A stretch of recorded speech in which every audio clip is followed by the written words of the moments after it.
Subscribe to the channel and turn on the notification bell so you never miss an update.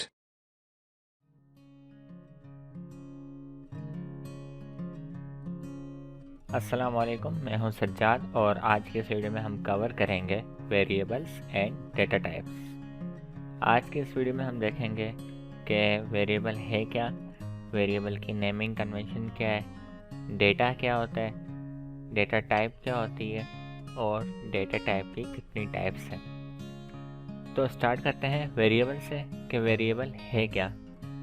Basically variable जो होता है वो हमारे पास एक एम्प्टी कंटेनर होता है जिसको हम कोई भी एक वैल्यू असाइन करते हैं। तो वैल्यू असाइन करने के लिए अब हम उस वेरिएबल का एक नाम भी सपोज करते हैं, फॉर एग्जांपल के x है, और इस x को हम कोई भी वैल्यू दे देते हैं जैसे कि 2। तो अब जब हमने इस वेरिएबल को या इस बॉक्स को जब हमने वैल्यू असाइन कर दी 2, तो हमारा जो x था उसकी भी वैल्यू हो गई 2।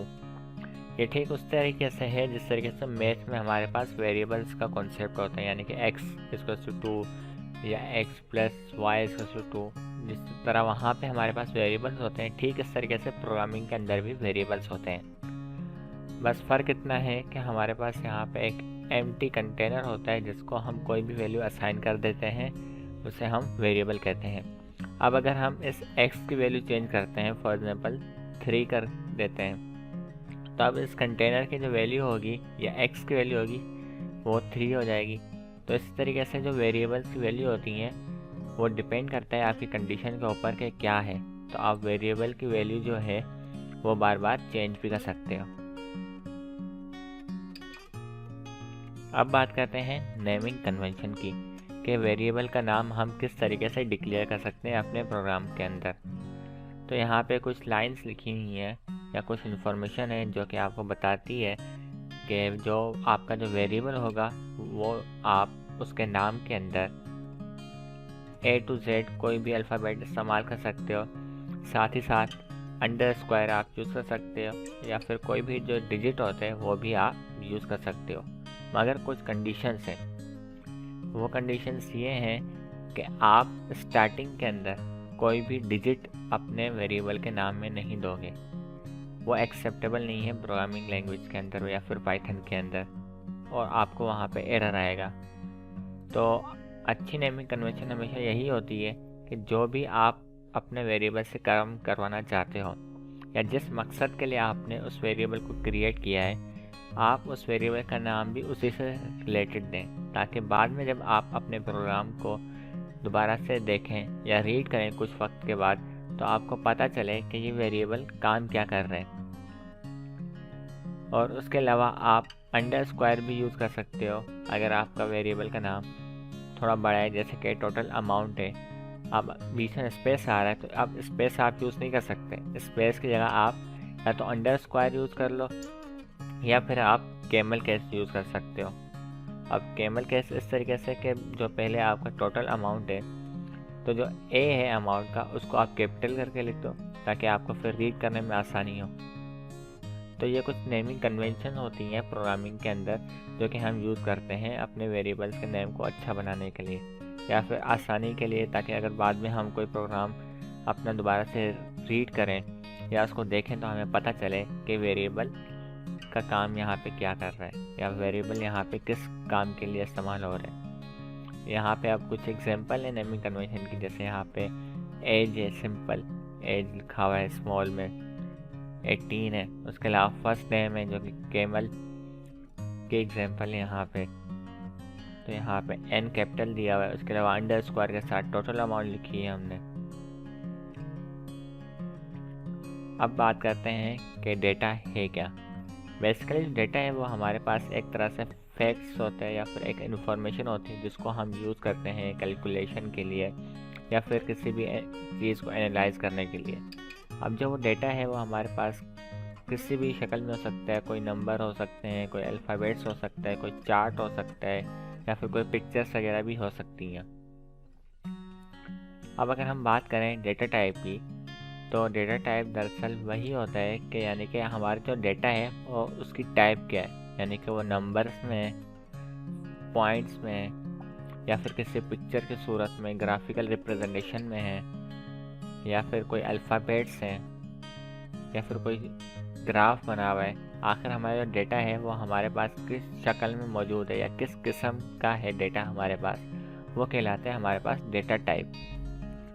या फिर ये हम कह सकते हैं जो टाइप है वो सिंपली एक एट्रीब्यूट है जो कि हमारे डेटा को यानी कि डेटा को जाहिर करता है कि हमारा डेटा किस किस्म का है, और वो हेल्प करता है हमारे कंपाइलर इंटरप्रेटर को कि यानी कि यूज़र इस डेटा को किस तरीके से इस्तेमाल करने जा रहे हैं। अब बात करते हैं टाइप्स ऑफ डेटा टाइप की, कि डेटा टाइप की टाइप्स क्या क्या है। पाइथन के अंदर सबसे पहले आता है बूल, जिसे हम बूलियन कहते हैं। उसके अलावा इंटीजर होता है, फ्लोट होता है, स्ट्रिंग होता है और ट्यूपल होता है। अगर हम बात करें बूलियन की, तो बूलियन में आपके पास दो वैल्यूज़ होती हैं, सिर्फ ट्रू और फॉल्स। अगर हम बात करें इंटीजर की, तो इंटीजर में आपके पास होल नंबर्स आ जाते हैं, जैसे कि 2, 3, 1, 9, 5, जो कि पॉइंट में नहीं होते, वो आपके पास आ जाते हैं इंटीजर के अंदर। अगर हम फ्लोट की बात करें, तो आपके पास यहाँ पे डेसिमल नंबर वाले जो डिजिट्स होते हैं या नंबर्स होते हैं वो आपके पास फ्लोट में आते हैं, जैसे कि 2.2, 9.0, यानी कि पॉइंट के अंदर जो भी आपके पास नंबर आते हैं वो आपके पास फ्लोट में आते हैं, कंसीडर होते हैं फ्लोट के अंदर।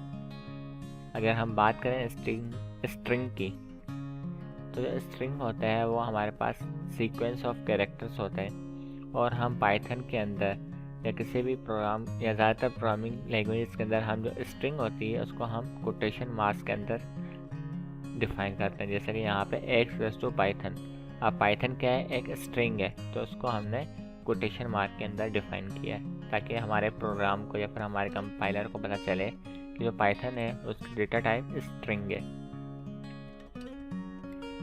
दूसरा होता है हमारे पास लिस्ट। जो लिस्ट होता है वो एक ऑर्डर्ड सीक्वेंस होता है जिसके अंदर हमारे पास मुख्तलिफ डेटा टाइप्स होती हैं लिस्ट के अंदर, और इन लिस्ट को हम जब डिफाइन करते हैं तो हम कर्ली ब्रैकेट्स यूज़ करते हैं। जैसे कि यहाँ पे है LST बराबर है कर्ली ब्रैकेट ओपन 1 2 3, यहाँ पे ये है इंटीजर, फिर हमने यहाँ पे लिखा है पाइथन जो कि स्ट्रिंग डेटा टाइप है, और 5.0 एक फ्लोट है, और फिर हमने लास्ट में कर्ली ब्रैकेट हमने क्लोज कर दिए। तो इस तरीके से हम लिस्ट को डिफाइन करते हैं। उसके बाद आता है ट्यूपल। तो ट्यूपल भी एक लिस्ट की तरह इस्तेमाल होता है, फ़र्क सिर्फ इतना है कि हम जब इसको डिफाइन करते हैं तो हम राउंड ब्रैकेट्स यूज़ कर देते हैं, और इसके अंदर भी हम डिफरेंट टाइप और डेटा टाइप हम यूज़ कर सकते हैं। अब लिस्ट और ट्यूपल में क्या फ़र्क है क्या नहीं है वो हम आगे मज़ीद देखेंगे। जब हम लिस्ट और ट्यूपल्स को पढ़ेंगे तो वो हम डिटेल में देखेंगे कि लिस्ट के अंदर क्या फ़र्क है, ट्यूपल के अंदर क्या फ़र्क है। तो आज हमने देखा कि वेरिएबल क्या है, वेरिएबल की कन्वेंशन, नेमिंग कन्वेंशन क्या होती है, डेटा क्या होता है, डेटा टाइप क्या होती है, और डेटा टाइप्स की कितनी टाइप्स हैं। और उससे पहले हमने अपनी पुरानी वीडियोस में देखा कि पाइथन है क्या और पाइथन को इंस्टॉल हम किस तरीके से कर सकते हैं। अगर आपको ये वीडियोस पसंद आ रही हैं तो चैनल को सब्सक्राइब कर लें और इस वीडियो को लाइक करें और साथ ही साथ शेयर भी कर दें। आपको मज़ीद पाइथन से रिलेटेड और वीडियोस भी आपको मिलती जाएंगी।